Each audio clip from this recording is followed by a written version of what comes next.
So hello guys, आज की इस वीडियो में हम बात करने वाले हैं कि आप अपने रेज्यूम या सीवी को कैसे ऑप्टिमाइज करें ताकि आप जिस भी जॉब के लिए अप्लाई करें उसके लिए शॉर्ट लिस्ट हो जाए। ओके, सो इस वीडियो में मैं आपको टिप्स तो बताऊंगा इसे कि रेज्यूम को कैसे प्रॉपरली बनाएं जब भी किसी जॉब के लिए अप्लाई करें। तो मैं आपको ये भी बताऊंगा कि आपको कौन कौन सी चीजें अवॉइड करना है। ओके, रेज्यूम बनाते वक्त आपको कौन कौन सी चीजों को अवॉइड करना चाहिए ताकि आपका रेज्यूम अच्छे से रिव्यू और आपका सिलेक्शन यानी कि शॉर्ट लिस्ट हो जाओ आप उस जॉब के लिए। ओके, और आपको एक चीज के बारे में और बताऊंगा मैं आपको।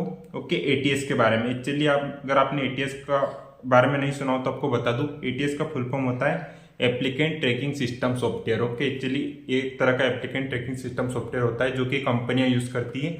एक्चुअली होता क्या है ना कि आजकल कंपनी के पास बहुत सारे रिज्यूम्स आते हैं रिव्यू करने के लिए। ओके, तो उनके पास इतना टाइम नहीं होता है कि वो सारे रिज्यूम्स को रिव्यू करे, तो एक सॉफ्टवेयर रखते हैं। ओके, उनमें उन सारे रिज्यूम को डालते हैं। ओके, और वो सॉफ्टवेयर में क्राइटेरिया रहता है, वो उन रिज्यूम्स को सिलेक्ट कर लेता है जो भी उस क्राइटेरिया को मैच करते हैं और वो रिक्रूटर देखता है, यानी कि हायरिंग मैनेजर जो भी होता है वो देखता है। Okay, so suppose that 1000 resumes उस सॉफ्टवेयर में डाले गए। ओके, तो 500 रिज्यूम्स को उस सॉफ्टवेयर ने सिलेक्ट कर लिया। ओके, तो उन 500 रिज्यूम्स को ही वो हायरिंग मैनेजर रिव्यू करेगा क्योंकि 500 तो पहले ही रिजेक्ट कर दिए सॉफ्टवेयर के द्वारा, कर दिए गए सॉफ्टवेयर के द्वारा। ओके, सो आपको ये भी बताऊंगा कि एटीएस सॉफ्टवेयर के लिए आप अपने रिज्यूम को कैसे ऑप्टिमाइज करें। ओके, सो चलिए स्टार्ट करते हैं। सबसे पहले बिगिनिंग थिंग से हम स्टार्ट करेंगे कि कौन कौन सी जो मेजर चीजें वो रेज्यूम में होनी चाहिए। ओके, सो उसके पहले मैं बता दूं कि आप रेज्यूम किससे बनाए। ओके, रेज्यूम माइक्रोसॉफ्ट वर्ड में भी बहुत सारे टेम्पलेट्स रहते हैं, गूगल डॉक्स में भी बहुत सारे टेम्पलेट्स रहते हैं। ओके, बट मैं आपको रिकमेंड करूंगा Canva. Okay, this is my best not software, website where I create my own resume. Okay, so आप कैनवा को यूज करेंगे। ओके, कैनवा में बहुत अच्छे अच्छे टेम्पलेट्स मिलेंगे आपको। ओके, सो सबसे पहली चीज कि रेज्यूम में प्रायोरिटी चीजें कौन कौन सी होनी चाहिए। ओके, जब आपका रेज्यूम का हेडर रहता है, जो हेडर जो सबसे टॉप रहता है ना, उसमें कौन कौन सी चीजें होनी चाहिए। ओके, मोस्टली आपको टेम्पलेट्स में दिख जाएगी, लेकिन फिर भी मैं एक बार बता देता हूँ। ओके, वीडियो के साथ बने रहिए, आपको बहुत सारी ऐसी चीजें पता चलेगी आपको जो कि आपने कभी नहीं सुनी होगी। ओके, ऐसी ऐसी चीजें मैं आपको बताऊंगा ताकि आसानी से आपका रेज्यूम से शॉर्ट लिस्ट हो जाए। ओके, सो सबसे पहले सिंपल चीजों के बारे में बात कर लेते हैं जो भी आपको पता होगा। जो चीजें होनी चाहिए रेज्यूम के हेडर में। Okay, name, we all know name, mail ID, okay, your address, not full address. ऐसा नहीं कि गली नंबर ये वगैरह सब कुछ नहीं, आप जो सिटी आपकी वो डाल दो। इन सपोज दैट मैं इंदौर में रहता हूँ। ओके, सो इंदौर इंडिया या आपकी कॉलोनी का नाम डाल दो और जो Indore India Madhya Pradesh, that's it. Okay, address, okay, phone number. Okay, ये तो हो गई name, mail ID, address, phone number. Okay, then the important thing is your website link. Okay, हमेशा आपकी, अगर आप आईटी सेक्टर में हो कि सपोज दैट आप डिजिटल मार्केटर हो, आप वेब डेवलपर या कोई भी हो, तो आपकी एक वेबसाइट होनी ही चाहिए। That's compulsory. ओके, आपकी पर्सनल वेबसाइट, ओके, जिस पर आपका पोर्टफोलियो या आपका ब्लॉग हो, जो भी हो, ओके, आपकी एक वेबसाइट होनी चाहिए। और आपका वेबसाइट के साथ आप अपना आपका लिंक्डइन प्रोफाइल भी डाल सकते हो। ओके, लिंक्डइन प्रोफाइल का यूआरएल भी। ओके, आपको मेरा रेज्यूम भी यहाँ पर दिख रहा होगा। ओके, स्क्रीन पर मैंने रेज्यूम नहीं, उसका हेडर का शॉर्ट लिस्ट आपको यहाँ पर डाल दिया, दिख रहा होगा आपको यहाँ पर। ओके, सो आपको वो हेडर इस तरह से बनाना। ओके, उसके बाद ये तो हो गया हमारा header, name, mail ID, phone number, address. Okay, your website, personal website link and your LinkedIn profile link. Okay, उसके बाद आता है कौन कौन सी चीज आती है, उसके बाद आपको बताता हूँ। उसके बाद जो इंपॉर्टेंट चीज आती है होती है summary. Okay, summary means about you. Okay, about you में क्या डालोगे आप कि आपका अबाउट यू में देखिए 3 से 4 लाइन से डलती है अबाउट यू में। ओके, 3 से 4 लाइन में क्या होता है, आपका एक ब्रीफ इंट्रोडक्शन कि आपका क्या क्या एक्सपीरियंस है, आपका क्या क्या स्किल्स है। ओके, और मतलब देखिए ये सब स्किल्स एक्सपीरियंस हम नीचे डालेंगे। ओके, बट इन शॉर्ट आपका एक सिंपल इंट्रोडक्शन कि आपको 3 साल का एक्सपीरियंस है, आपको ये स्किल्स आती है, एक बेसिक इंट्रोडक्शन। ओके, आपको मेरा इंट्रो भी यहाँ पर मेरा इंट्रो दिख जाएगा, मैंने यहाँ पर डाल रखा। ओके, सो आपको एक बेसिक इंट्रो आपको देना है उस 3 से 4 लाइन में। ओके, ये हो गया। ओके, देखिए इंट्रो हमेशा इस तरह से रखना है कि कुछ ऐसा नहीं रखना है कि एआई की जैसा। ओके, जैसे किसी एआई ने क्रिएट किया हो या किसी सॉफ्टवेयर ने क्रिएट किया हो, आपको एक पर्सनल टच देना हो। ओके, ऐसे बिल्कुल साउंड नहीं करना है कि बहुत इंटेलेक्चुअल। ओके, आपको बिल्कुल उसे सिंपल रखना है ह्यूमन की लैंग्वेज में। ओके, जिस तरह से कोई बंदा लिखता है। ओके, ऐसा नहीं कि एआई के द्वारा आपने उसे बना दिया, ठीक है, उस तरह से लिखना है। ओके, ये हो गया हमारा समरी। ओके, ये मैं टिप्स दे रहा हूँ, इनको ध्यान रखें। कभी भी है ना एआई जनरेटेड इंट्रोडक्शन नहीं बनाए, समरी कभी भी मत बनाओ, ठीक है। और इतना समरी जब आप बनाओ तो इतने भी इंटेलेक्चुअल बनने की ट्राई मत करो, इतने बिल्कुल कि मुझे सब कुछ आता है इस तरह बनने का ट्राई मत करो। ओके, एक सिंपल एंड स्वीट समरी बनाओ अपनी, ठीक है, about you, summary about you, आप जिसे भी जो भी बोलो इसको। तो इसके हेडर के बाद आते हैं समरी अबाउट यू, आप कुछ भी लिख सकते हो, इसको कुछ भी बोल सकते हो, ओके। उसके बाद जो चीज आती है वो दोनों में से एक कोई भी ले सकते हो आप, स्किल से एक्सपीरियंस, ओके। एक्चुअली मैंने स्किल से डाला है मेरे रेज्यूम में, ओके। सो आप स्किल से एक्सपीरियंस कुछ भी ले सकते हो, ओके। या तो पहले आप स्किल से ले लो, उसके बाद एक्सपीरियंस ले लो, या पहले एक्सपीरियंस उसके बाद स्किल्स, ओके। सो स्किल्स में क्या है चीजें, ओके। सपोज दैट मैं एसीओ में हूँ, ठीक है, तो एसीओ में हूँ तो मैं क्या क्या स्किल्स डालूंगा, I can do website audit, I can do keyword research, okay. So हमें ऐसा नहीं करना है कि स्किल्स को ऐसे नहीं लिखना है कि I can do keyword research, I can do website audit, I am good in the using Semrush as well, I am good in this. नहीं, आप क्या करो कि हर स्किल को एक इस तरह से लिख दो कि मतलब हर स्किल को आप ऐसे पॉइंटर वाइज नहीं लिख सकते। तो सपोज दैट मैंने इसे 1 लाइन में लिख दिया, go analytics keyword research and by gap के साथ, ओके। ऐसा मतलब ऐसा इस तरह से नहीं लिखना, बिकॉज अगर आप बिल्कुल ब्रीफ इंट्रोडक्शन उसका देने लगे ना 1 बाय 1 हर स्किल का इंट्रोडक्शन, तो रिज्यूम बहुत लेंथी हो जाएगा आपको, ओके। आपको आपकी स्किल सिर्फ लिख देना है, ऐसे नहीं लिखना है I know about this, I know about this, नहीं। सपोज दैट मेरी स्किल्स है गूगल एनालिटिक्स, मैं गूगल एनालिटिक्स लिख दूंगा, मैं कीवर्ड रिसर्च लिख दूंगा, मैं वेबसाइट ऑडिट लिख दूंगा, ओके। मैं जो भी सेमरस है तो मैं सेमरस भी लिख दूंगा, वो भी मैं चलाना जानता हूँ, सेमरस, एचरेफ, एनालिटिक्स, जो भी चीजें वो 1 वर्ड में ऐसे लिख दिया, तो वो छोटे से सेक्शन में आपको स्किल्स के सेक्शन में आ जाएगा, वो आपने मेंशन कर दिया, दैट्स इट। वो बंदा पता चल जाएगा उसको रिक्रूटर क्या कि आपके पास ये स्किल्स है, ओके। अब आता है एक्सपीरियंस, ओके। ध्यान रखें स्किल्स में, ओके, स्किल्स। अब स्किल्स के बारे में एक चीज बता दूं, ओके। आपको हमेशा क्या होता है ना कि देखिए क्या होता है ना कि हम जब स्किल्स, अब ऐसा नहीं कि मैं एसईओ करता हूं तो मुझे एसईओ की सारी स्किल्स आती है, ठीक है, बट मेजर स्किल्स आपको आनी चाहिए, ओके। और चेक कीजिए कि आप लिंक्डइन पर भी देख सकते हो, ओके, कि जो जॉब पोस्ट करते हो क्या क्या स्किल्स मांगते हो, ओके, आपके फील्ड में, ओके। तो उन स्किल्स को रिज्यूम में मेंशन करने का ट्राई कीजिए, और हाँ वो स्किल्स आपके पास होना भी चाहिए। ऐसा नहीं कह रहा हूँ कि आपको स्किल्स हो आपके पास है, वो स्किल है नहीं और आपने डाल दी, ओके। बट आप ये भी चेक कीजिए कि लिंक्डइन पर जो जॉब पोस्ट कर रहे हैं उनकी स्किल्स रिक्वायरमेंट क्या है, ओके, और वो स्किल्स सीखिए। ये आपको एक बहुत अच्छा तरीका बता रहा हूँ, ओके। चलिए मैं भी यही करता हूँ, मैं जॉब पोस्ट देखता हूँ कि इनको क्या क्या स्किल्स की रिक्वायरमेंट है, ओके, और वो स्किल्स को मैं सीखने का ट्राई करता हूँ, ओके। मेजरली क्या होता है ना कि आप हमें जॉब पोस्ट आइडिया देती है कि अगर आप उस फील्ड में तो आपको क्या क्या स्किल्स होना चाहिए आपके पास, ठीक है। तो एक एडिशनल टिप थी, ठीक है। तो ये स्किल्स का ध्यान रखना आपको, ठीक है। उसके बाद आता है एक्सपीरियंस, ओके। आप एक्सपीरियंस को पहले ले सकते हैं, स्किल्स को पहले ले सकते हो। तो पहले स्किल्स ले लिया हमने, अब एक्सपीरियंस, ठीक है। अब एक्सपीरियंस में देखिए क्या क्या चीज आती है। सबसे पहले वो कंपनी आती है, सबसे पहले वो कंपनी जो अभी आपने लास्ट छोड़ी है, ओके। सबसे पहले वो कंपनी जो अभी लास्टली छोड़ी है आपने, ओके। उसके बाद सेकंड लास्ट, उसके बाद जो भी कंपनी छोड़ी, ओके। सो जो लास्ट कंपनी थी सबसे पहले, उसके बाद सेकंड लास्ट, उसके बाद थर्ड लास्ट, ऐसे आती रहती है, ओके। सो आपको क्या करना है, कंपनी नेम डालना है एक्सपीरियंस में, ओके, कि कौन से ईयर से कौन सी ईयर तक आपने काम किया, ठीक है। और वहां पर आपकी जॉब रिस्पॉन्सिबिलिटीज क्या थी, ये सबसे इंपॉर्टेंट चीज है, ओके। वहां पर आपकी जॉब रिस्पॉन्सिबिलिटीज क्या थी, ये चीज भी आपको इंक्लूड करना है, ओके। सो जॉब रिस्पॉन्सिबिलिटीज में क्या करें, company name, suppose that left hand में आपका कंपनी नेम आ गया, राइट हैंड में आपका पीरियड आ गया, ओके, एंड लोकेशन आ गई राइट हैंड में कंपनी के नेम के नीचे, ओके। और उसके बाद 3 पॉइंट में आपकी रिस्पॉन्सिबिलिटीज आ गई, ओके। ऐसे ही आपको company name, period, okay, company address and then your job responsibilities, okay. So इस तरह से हमारा ये होगा एक्सपीरियंस का, ओके।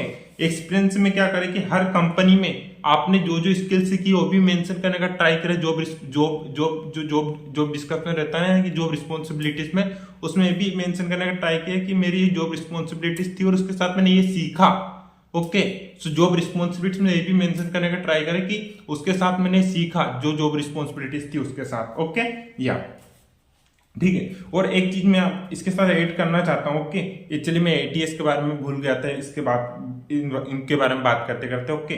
सो एटीएस को कैसे ऑप्टिमाइज करें, ओके। एक्चुअली क्या है ना कि बात करते करते मैं एटीएस के बारे में आपको बता दूंगा, ओके।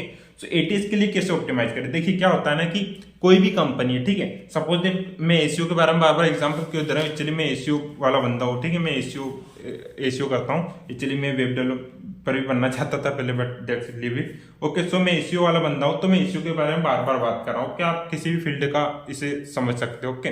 तो सपोज दैट मैं एक एसीओ कंपनी चलाता हूँ, ठीक है। अब मैं एसीओ स्पेशलिस्ट को हायर कर रहा हूँ, ठीक है। तो मैं एप्लीकेंट ट्रैकिंग सिस्टम जो सॉफ्टवेयर रहेगा उसमें क्या क्या कीवर्ड डालूंगा कि भाई इन रेज्यूम्स में जो भी ये रेज्यूम रिव्यू करे सॉफ्टवेयर उसमें कौन कौन से कीवर्ड होने चाहिए, keyword research, okay, Semrush, Google analytics, okay, Adobe, okay, Microsoft clarity, okay, website audit, मतलब ये कीवर्ड्स होने चाहिए उन रेज्यूम्स में, और उन्हीं रेज्यूम्स को सॉफ्टवेयर फिर सेलेक्ट करेगा क्योंकि वो कीवर्ड्स होंगे ना उन रेज्यूम्स में, क्योंकि मैंने डाल सो रेज्यूम्स में वो कीवर्ड्स रहेंगे ना तो एटीएस उन्हें सेलेक्ट कर लेगा, ओके, जैसे keyword research, Semrush, Google analytics मैंने बताया, ओके। सो एटीएस सॉफ्टवेयर उन्हें सेलेक्ट कर देगा और रिक्रूटर के सामने वो रेज्यूम्स को दे देगा, ओके। सो ये तरीका है एटीएस के लिए रेज्यूम को ऑप्टिमाइज करने का, ओके। और ध्यान रहे कि कभी भी आप कोई भी रेज्यूम बनाए, ओके, सो उसमें ऐसे फैंसी तरह की चीजें नहीं डाले, जैसे कि बॉक्स डाल दिया आपने, ओके, इधर एक बॉक्स डाल दिया, उधर एक बॉक्स डाल दिया, उस बॉक्स में आप आपका एक्सपेंस डाल रहे हो, इधर डाल रहे हो, इधर डाल रहे हो, ठीक है। उससे क्या है ना कि एटीएस को प्रॉब्लम होती है, ओके, एप्लीकेंट ट्रैकिंग सिस्टम को एक्चुअली क्या होता है ना कि वो सही तरीके से डिटेक्ट नहीं कर पाता हूँ टेस्ट को, ओके। सो हमेशा देखिए ये चीज है कि आपका रिज्यूम अच्छे टेम्पलेट भी होना चाहिए, गुड लुकिंग भी होना चाहिए, और उसी के साथ साथ आपका रिज्यूम रीडेबल भी होना चाहिए, ओके। ये दो चीजें एक साथ आती है, ठीक है। सो आपको क्या करना है कि रिज्यूम को इस तरह से बनाना है कि वो टेक्स्ट एक्चुअली रीडेबल होनी चाहिए एटीएस जो एप्लीकेंट ट्रैकिंग सिस्टम रहता है उसके द्वारा, ओके। और वो एक अच्छे से डिजाइन में भी होना चाहिए, ओके। डिजाइन ये नहीं मतलब कुछ भी इधर ये बना दिया इधर वो बना दिया, नहीं, एक simple and clear with proper design, okay, right. So इस तरह से आपका रिज्यूम होना चाहिए, उसके टेक्स्ट रीडेबल भी होना चाहिए ताकि वो एटीएस के लिए ऑप्टिमाइज हो पाए, ठीक है। आप गूगल पर सर्च कर सकते हो applicant tracking system resume checker, okay. So आपको कुछ वेबसाइट से मिल जाएगी जो कि आपके रेज्यूम को स्कैन करके बता देगी, ओके। चलिए वो एक्यूरेट तो नहीं होती है बट एक some level they can check your resume as पर एटीएस, ओके, या। सो ये एटीएस के बारे में बात होगी, ओके। सो हमने समरी स्किल्स के बारे में बात कर ली थी, एक्सपीरियंस के बारे में बात कर ली थी, ओके। अब आते हैं एजुकेशन के, ठीक है। सो एजुकेशन में तो सिंपल है, आपको क्या करना है, आपका जो भी कॉलेज है वो डालना है, ठीक है। और वहां पर आपने क्या डिग्री की है, कौन सी ईयर के पीरियड में किया, ओके, ये डालना है, ठीक है, या। एंड उसके बाद आ जाता है सबसे इंपॉर्टेंट चीज certification, okay, yeah. Now we come to certification, okay. So देखिए सर्टिफिकेशन में नो मैटर आपके पास कितना सर्टिफिकेट्स है, ओके, आपको वही डालना है जो कि आप उस जॉब के लिए रिलेट करते हैं, ओके। सपोज दैट आपने एसीओ का कोई सर्टिफिकेशन कोर्स किया, ओके, सेमरस से या कोई जो भी आपने किया, ओके, वो वहां पर डाले, ओके। अब सपोज दैट आपने 6 सर्टिफिकेशन कोर्सेज किए, ओके, तो आप ये नहीं कि 6 को 6 वहां पर डालें, आप सिर्फ 2 या 3 इंपॉर्टेंट सर्टिफिकेशन कोर्सेज वहां पर मेंशन करें, okay, that's it, okay.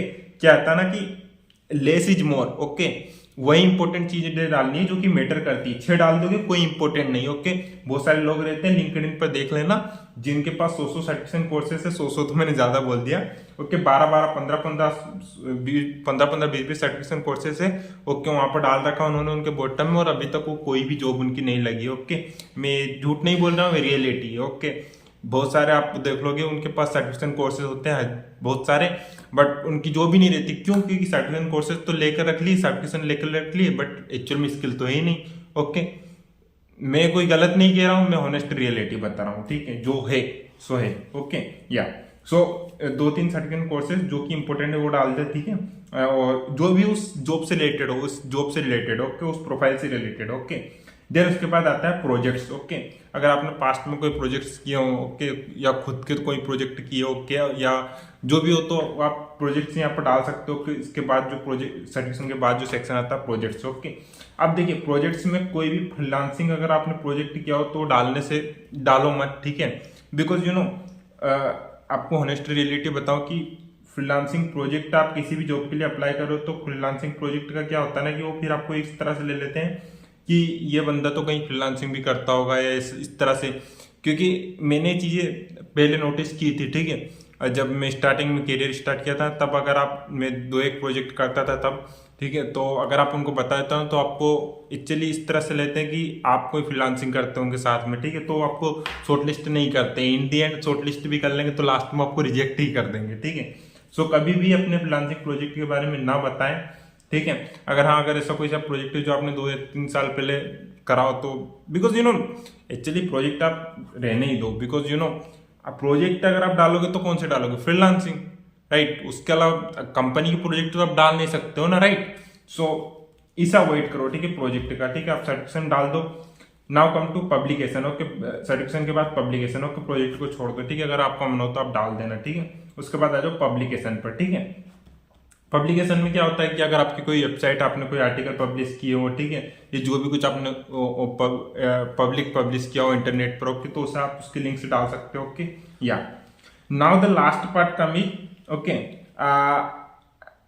Note, okay, जैसे नोट नहीं, ये लास्ट सेक्शन मैंने खुद डालता हूँ मेरे रिज्यूम में, ओके। एक्चुअली मैंने कस्टम किया मेरा रिज्यूम, तो लास्ट में ये चीज डाल देता हूँ मैं, message to recruiter, okay, message to recruiter. Last में जैसे समझिए हमारी ऊपर डल गई, लास्ट में मैं डालता हूँ मैसेज टू रिक्रूटर। एक्चुअली क्या होता है ना कि इसमें मैं एक मैसेज देता हूँ रिक्रूटर को उस जॉब के लिए कि in this resume I try to explain my best and I should best for this kind of job and वगैरह वगैरह जो भी चीज़ें रहती है, ओके।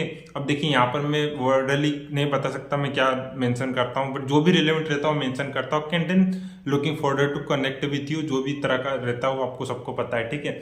और दैट चीज यहाँ से रिज्यूम की मेरे एंडिंग हो जाती है, ओके, फालतू की चीज़ें मैं एड नहीं करता हूँ मेरे रिज्यूम में, ठीक है। सो इतनी चीज़ें होती है, ओके। अब don't leave the video, okay, मैं और चीज़ें बहुत एडिशनल चीज़ें बताने जा रहा हूँ जो कि आपको करनी है, ठीक है। या सो कौन कौन सी चीजें अवॉइड करें जब रिज्यूम बनाए आप, ठीक है।